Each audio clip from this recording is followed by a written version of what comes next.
Good morning, Kenya. Rise and shine to the morning momentum. Your daily dose of a comprehensive rundown of the top stories making the headlines, today being Thursday, the 1st of August 2024. This morning, we are having an up-close and a candid conversation about Tvet marking 100 years in the country. And the conversation this morning is all about shaping Kenya's future. But before we go to that, let's take a look at the top stories making the headlines on the papers this morning. In a snippet, we start with the Standard. Another Ruto tax law bites the dust. Now, the country's finances in major crisis after judges declare Finance Act 2023 unconstitutional, which the government was banking on, and the fall of the 2024 finance bill. Now, this leaves authorities with the option of appeal of monthly salary, 1 million to 25 million Kenya shillings. Now, 2.5% duty of imports of raw materials and immediate products by approved manufacturers, up from 1.5%. Now, in other stories, Azimio chief squeeze on dalliance with Ruto. This follows the crack in Azimio after some of ODM party officials were nominated to the cabinet. Leaders and officials close to Deputy President Rigathi Gachagua to be questioned by the Directorate of Criminal Investigations over protests that rocked the country. More of that is briefed up for you on page 4. In all the scene, we covered up for you on page 25. So, as I said this morning, we are having the conversation on shaping Kenya inauguration of the first polytechnic in 1924. With me in studio, I have a guest. Now, see you on the other side of this broadcast so that we get up close and candid. Use the hashtag The Morning Momentum at Younib MEDIA TV at Alfonsoh Albakwekwe. Interact with us via our SMS line 0719144144.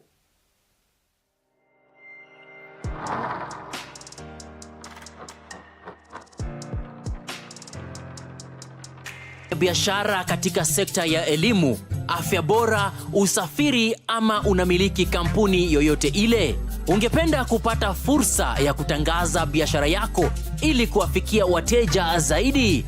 Usikonde. Runinga ya Younib inakupa fursa ya kupeperusha matangazo kuhusu bidhaa na huduma unazotoa kwa bei nafuu. Kwa maelezo zaidi, wasiliana nasi kupitia nambari za simu 0750344000 ama kupitia barua pepe marketing@younibtv.com. Jinyakulie leo. Younib TV, ever the best.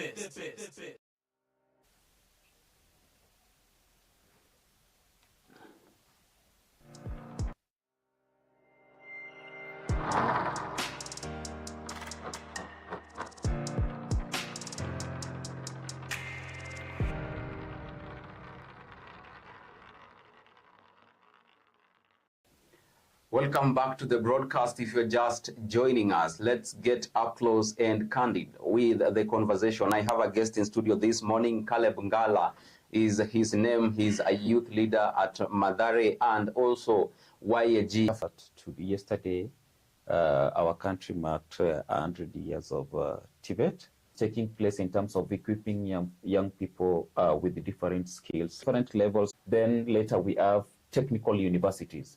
So those are the 4 major levels of Tvet, and all of us in conclusive, we were all celebrating 100 years of Tvet. 100 years of Tvet, very interesting thereabout. Now, yesterday I heard the president speaking of the milestone we have achieved over the 100 years. Initially, this Tvet changed. Everybody is praising Tvets.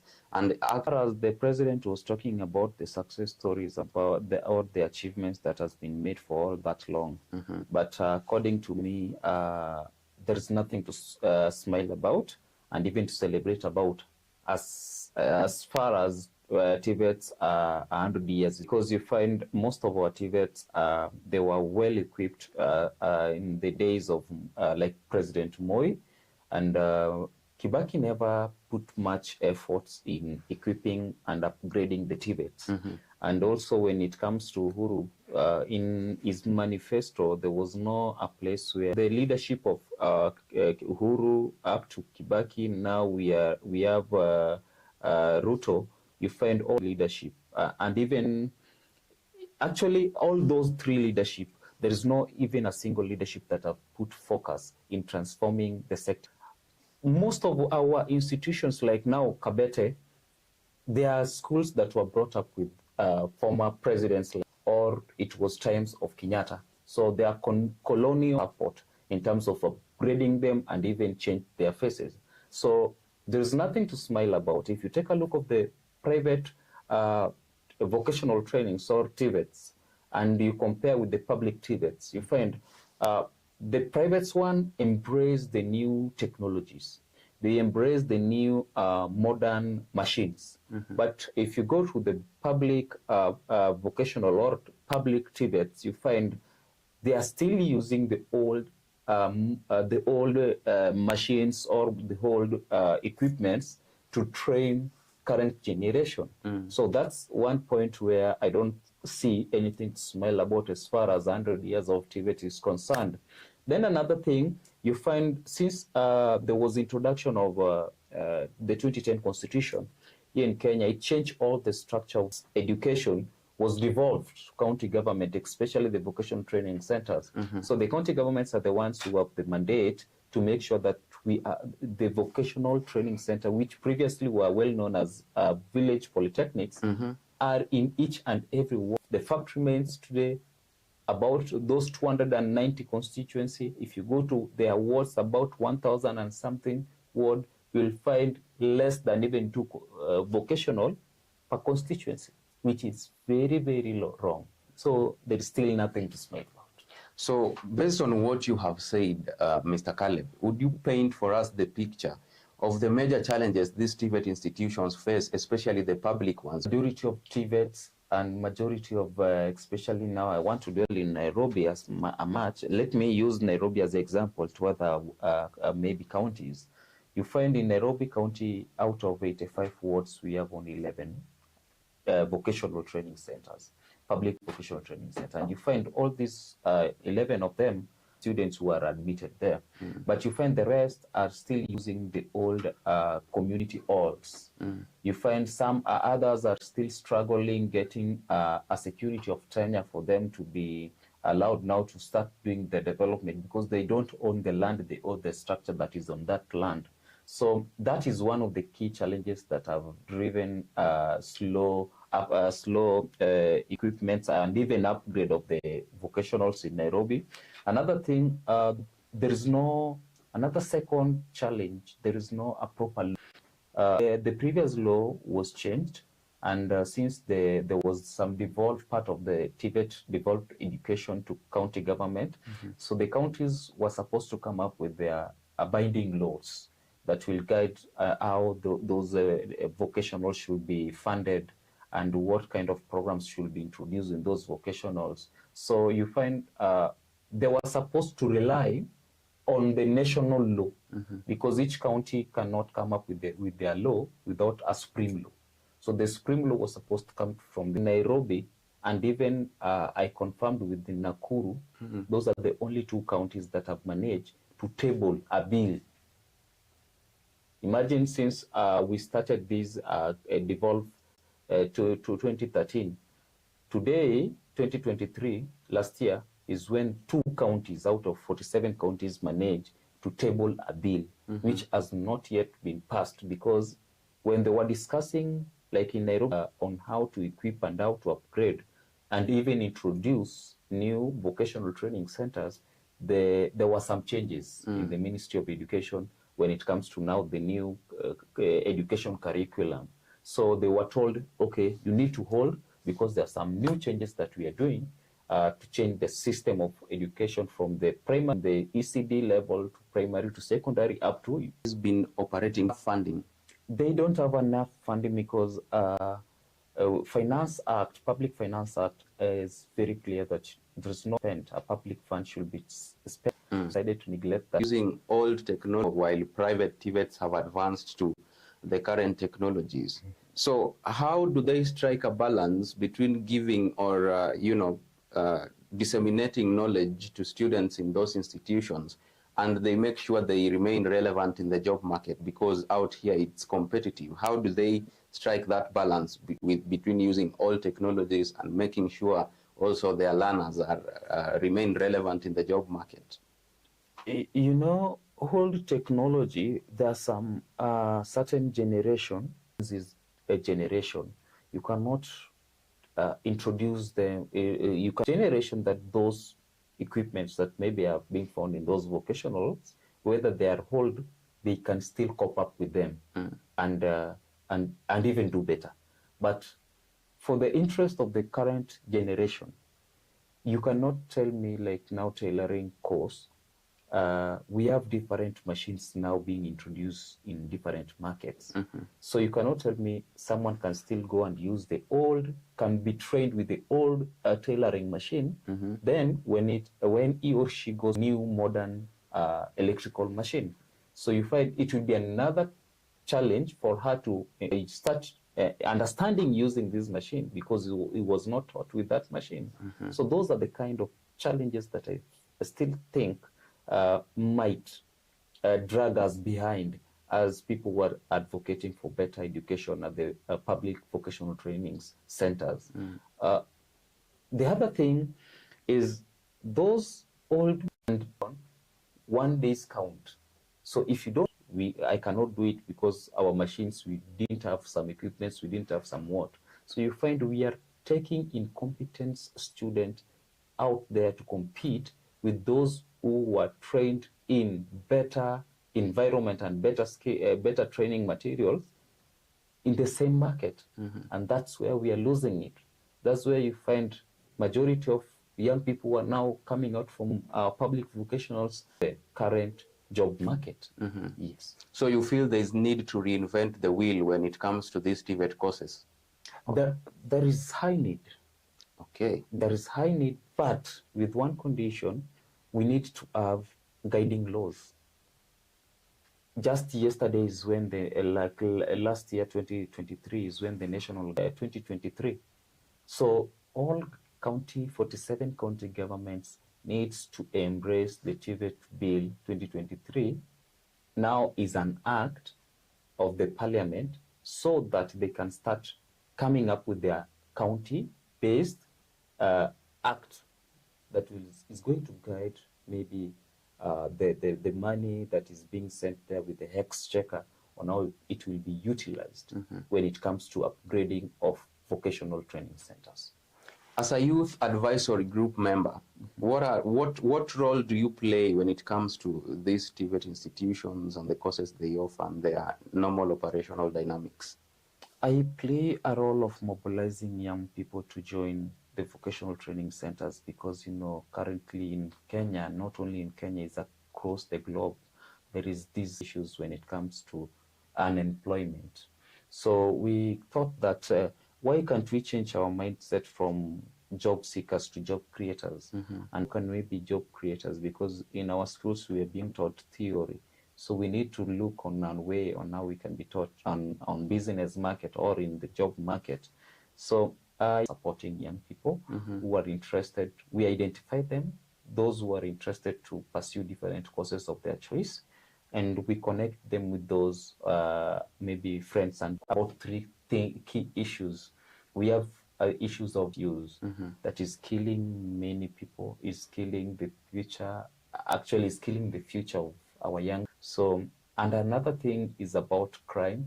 Crime is another rate where when young people came together because they don't have something that can bring them income, they decide to come up with those dirty minds of, now let us go. That one, it was another way out for them. Alternative days in the informal settlement, because we find if a girl is through with this maybe primary or secondary education, anabaki pale kwa mtaa, she doesn't have anything to do, she's stuck, she doesn't know where to start. So you find most of men takes advantage. Maybe a girl cannot even afford a sanitary towels because simply doesn't have something to do. So what we did is to mobilize all these young people from was starting with 15 to 35 years, because you find at the rate of 15, those are maybe primarily secondary dropouts. So we embraced them, all of them, and we managed to convince the county government of Nairobi and even some other like-minded partners who came together and supported us in this initiative. All right. Yes. Talk to us about Wezesha Vijana initiative, because get the skills they require to remain competent in the job market. Wezesha Vijana program, Tvet program, was like another milestone project which is Nairobi, Isiolo, and Marsabit, where we have that program being rolled out in public vocational training centers and even private vocational training center. We embrace both vocational, private and public vocationals. So you find in Nairobi we have about six of them, which 5 are public schools, and 1 is a private scholarship program, where we support young people from 18 years to 35 years to pursue any course of their choice. Basically, we as Wezesha, we identify the benefit and even all equipment that are required within the school premises. How many project participants so far since you rolled? 94 are our beneficiaries. Those are the people we are supporting in Nairobi. But if you're being supported with the Wezesha Vijana, it's being supported with Safaricom Foundation, and the driving force of it most is Catholic Relief Services. Those are the 2 partners that are supporting us equip these young people with skills. Okay. How do you guys operate in collaboration with these Tvet institutions? Like, what kind of courses we support? We don't have our beneficiaries, but we call them project participants. So it depends with our project participants' choice. Most of tailoring is part of it, in the part of Marsabit and Isiolo. And when it comes to another one is food and beverage, and is well known as much interested in. It is you find in this beauty and therapy there was that a mindset of ini kazi ya wasichana to beauty and therapy. So this also another indication that people are changing their mind, and this young generation, they're changing their mind to do what people were thinking that they cannot do. So plumbing class, you find we have more males, females as far as the mechanic and electrical. We go on a quick break. Now, we have Ada Chieng, who says Tvet has done wonders for vocational training in Kenya. The focus on practical skills has empowered countless individuals for that. Let's get another one. Elvis Doso says, despite the progress, Tvet still faces challenges, especially in terms of outdated facilities and lack of resources. More investment is needed to bring Tvet into the 21st century. All right. Thank you so much, Elvis, for that. Vivian says, I'm watching from Dandora. Tvet has been crucial in providing alternative. Interacting with us at Younib MEDIA TV at Alfonsoh Albakwekwe. Use the hashtag The Morning Momentum. You can also send in your sentiments via our SMS line 0719 144 144. See you on the other side of this broadcast.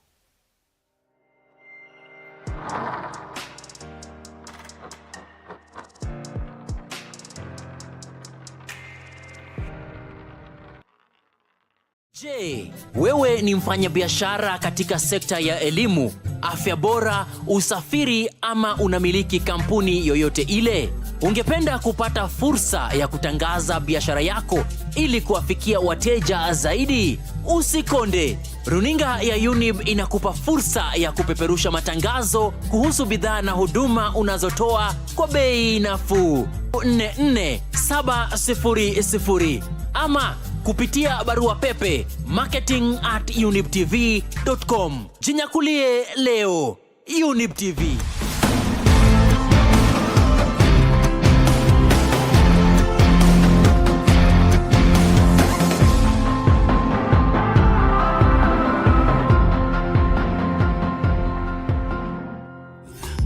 Ever the best.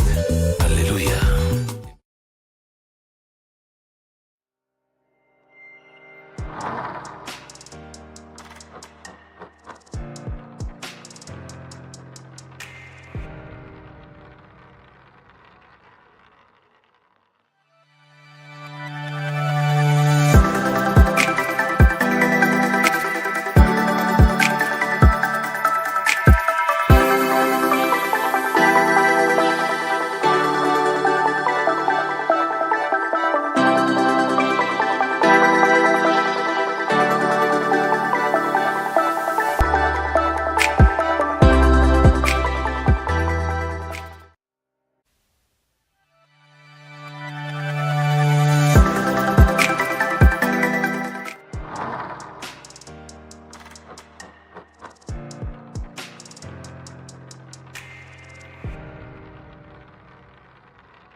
Welcome back to the Morning Momentum. If you on that break, we were talking about this initiative. That's about the inspiration behind the Wezesha Vijana initiative. The inspiration behind Wezesha Vijana initiative is very simple, to change young people from job seekers to job creators. And that is what we are targeting to see by the end of it. So we are opening the job market, and we are supporting in terms of paying as those materials are concerned. So document which include, as young people, we support them, those who doesn't have ID. In that process, when they are in school, we support them in getting their IDs, because there will not be any other excuse for them. Then another good part of this Wezesha Vijana program and the Catholic Relief Services and Safaricom Foundation, the best students across all the vocational that you are working will be equipped. So when you're doing like maybe tailoring, after umefanya vizuri, we'll support you with getting the tailoring machine and maybe a small startup capital. So we don't want you to go out there, uanze kuhang looking for another job. We want you to be a job creator, not job seeker. Training and skills training is concerned, we have some other programs like counseling. We have economical trainings that we do for them. Actually, we want to package all our project beneficiaries well, because we have expertise who understand much, especially in this business field. They know what needs to be done, where and how. So we bring all these expertise here to empower and even to help these young people to prepare them psychologically on what they're about to face once they're done with their trainings. So these are the part of the packages. In Mathare and Kangemi, some of the students that we are introducing counseling classes for them, because we want them even to come out of those drugs and substance use. So that is basically what we are doing. Actually interesting, because the success of this program after school, they are now in the job market. How will you measure the success? The success will only be measured not in numbers, but with achievement that we have made in terms of yule kijana tulimpata pale, we got a certain young man, we tukamwequip na skills, and now akona material and is now able to get money from what they learned in their respective vocational. So we don't want to see a scenario where the person we have supported is still going back kwa mtaa, doing nothing. So our success will be to pass around in your respective areas. We find you busy in your workshop doing what you were taught in the vocation. All right. I know we have people watching, and as a youth-oriented television, maybe they are asking, where do you guys, That is a very good question. Currently, we have now, there is an application that is going on for hackathon that will take place at Marsabit. I'll talk on that later. So previously when we were starting, because I said earlier that since Safaricom are our partners, Safaricom customer cares centers help us to, in terms of giving out those forms. And also we worked with the vocationals themselves and even the chief's offices in terms of bringing those forms, application forms, near to the applicants. And another thing, if you go to Catholic Relief Services social media's account, that form was there for you could have download and you tag maybe either to the vocational or to CRS offices or to Safaricom customer cares offices. We went through another round of vetting. So we vetted the forms. Previously in Nairobi, we managed to get, the first round, we managed to get about 600 applicants. But in those 600, we only managed to get the number that I told you earlier, about 140 something. So that is our procedure of doing it. So you don't need to know anyone for you to be part of this project. You don't need to be connected for you to be part of this project. And going forward, we'll make sure that we'll advertise these, the next to all community chief barazas, to all our social medias handle again, as we did last time. And also we'll go in extra mile to visit different radio stations and the different TV stations that we did not do last. Our young people, that there is something that is coming up, please come out, turn out in large numbers that apply. Yes. What are the future plans? The future plans, once we are done with this first cohort, we are planning to recruit another cohort. Recruitment is want to reach out to many people, including those the marginalized area, like Marsabit, uko ndani, uko mali hata kuna network. We want to make sure those people tumwafikia. So we learned from the previous one, and we are introducing more methods of how we'll reach out to many young people, partners, because you find some of the challenge that we have come across, the street families that we managed to enroll in this program, majority of them previously, they didn't have a place to call home. So they were just enrolled because they were qualified to be enrolled, because those are the marginalized group that we are looking at to see how can we get them a shelter, a place to call home, so that mtu akiamka asubuhi anaamka ndani ya nyumba, si ndani kando ya barabara akienda shule. And another thing, we have young girls like in the informal settlement areas and the marginalized areas where we are for the sanitary towels. And in our program, we only focus with the education, so we don't support those kind of like sanitary towels. So we are now out, working out, going, knocking different doors to see whether we can get partners who can support us in terms of giving us sanitary towels to give those young people.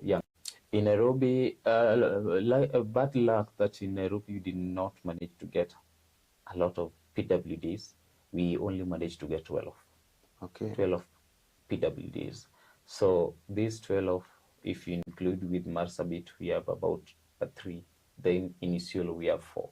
So this is still a low number, and we'll try to improve. Actually, it will force us in next time. That's I'm telling you.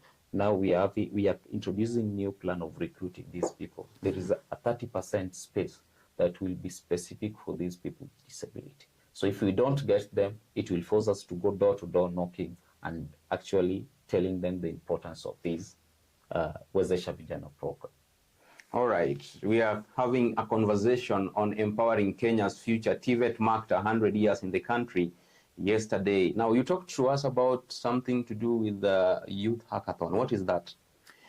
A youth hackathon is actually, we are planning to have a very big event in Marsabit, and this event will be addressing matters of young people. It's an International Youth Day, which is always marked in 12th of August. So for us, we say since now the tech industry. So we introduce hackathon. Hackathon is basically someone who can have is a ICT or someone who is professional in tech, who can even do in terms of maybe creating a hub, creating a system in these tech industries, something new that has never been introduced. Goodies that we'll share out. So anyone who is interested to be part of this competition, kindly we are not only focused with page Twitter or any all handles, social media handles. You'll find that link there. You can just dial that link, then you get registered. We will next week we will sit down as a team and do vetting of those applicants, and then later we'll contact you. No matter where you are coming from, as far as you are not in Marsabit and Isiolo, we'll try our level best to make you come in Nairobi, travel to Nairobi, then we'll cater for your transportation from Nairobi to Marsabit for those 5 consecutive days. Vile utalala, vile utakula, vile utakunywa, that iko kwa mkono yetu, because we want you to be much focused. We have laptops, we have iPads, we have phones, and also prize. Like number 1 will get 250,000, number 2 will get 150, number 3 will get 100,000. So this money sio yetu, ni ya kuempower wenye wako at least wako kwa hii field ya tech, technology area. So kindly young people, vile utatoka Nairobi ukienda, for example, those who are in Nairobi, don't mind out, because tunataka hiyo prize. Example, we have teachers who are teaching ICT.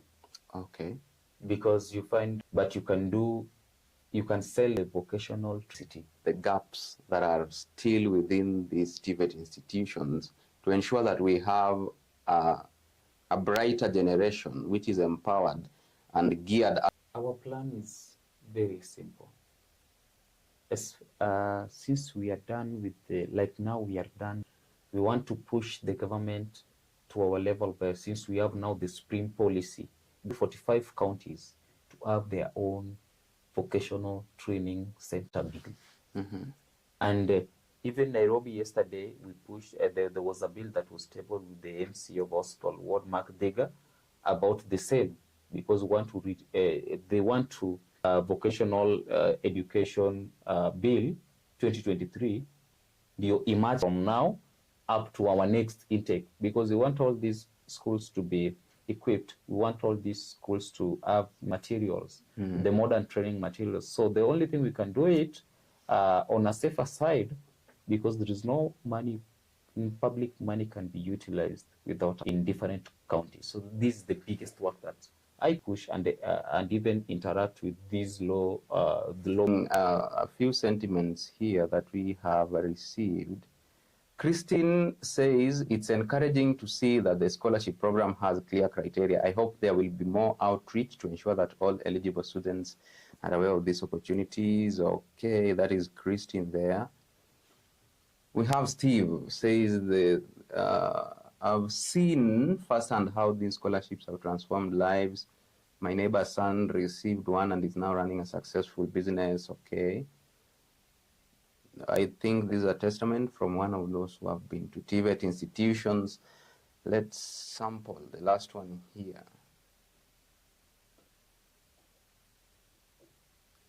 Sebi says, I'm excited to see how the scholarship program will evolve. I hope there will be more scholarships available, that they will cover a broader range of vocational fields. Okay, there is one last one here. We should all support these initiatives of Tvet and these scholarships. Mr. Caleb, as we conclude, the narrative out there still is that, you know, these Tvet courses may not have as much impact as, you know, somebody who is in the college doing their diploma or in the university.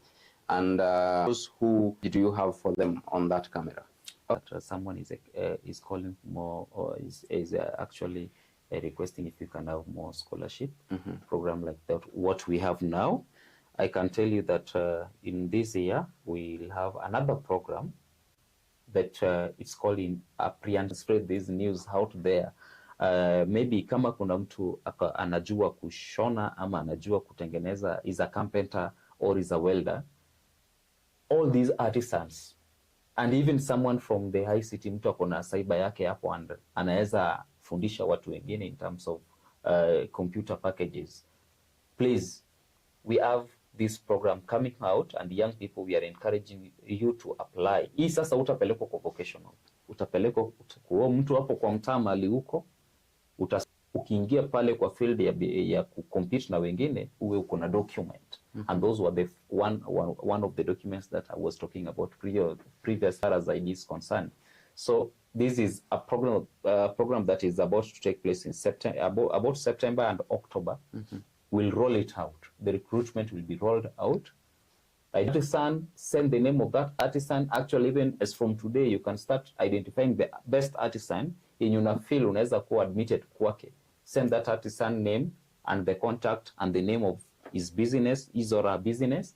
Then we'll reach out to that artisan. We'll do our own vetting and even site visit to see whether that place is conducive for our student to learn. Then we'll support these artisans also, not only vocational that we are focusing in. So that is part of the program that is coming up. Please, guys, apply. Where will they find the application? The application, once we are done with this International Youth Day, our next focus is creating that online application, and also we'll reach out to area chief, and we'll work even with the CHPs, community health workers, because we have found that these community health workers, they work with the specific, they work in which is about 100 households.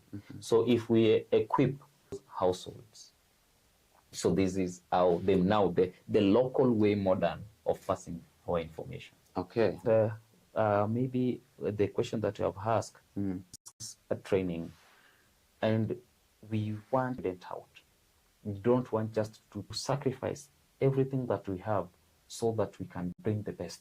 And trust me, in the next 2 years, I will not be the one sitting here, but someone, a youth from the street, a girl who was removed from the commercial sex worker, will be sitting here telling you the success stories on how Zesha Vijana changed her life permanently.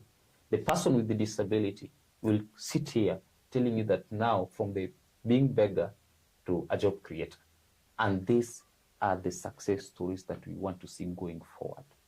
We are here to make people's life change. We are here to transform the life of young people, and no one should be left behind.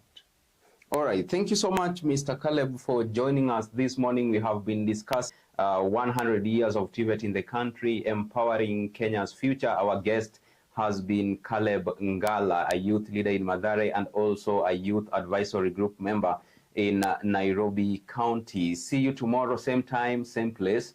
Until then, do have a beautiful day. I have been your host, Alfonsoh Ouma. Thank you so much also to those who made this broadcast a success, and the Chief Controller, Anifa, Kavira, and also to you for gracing the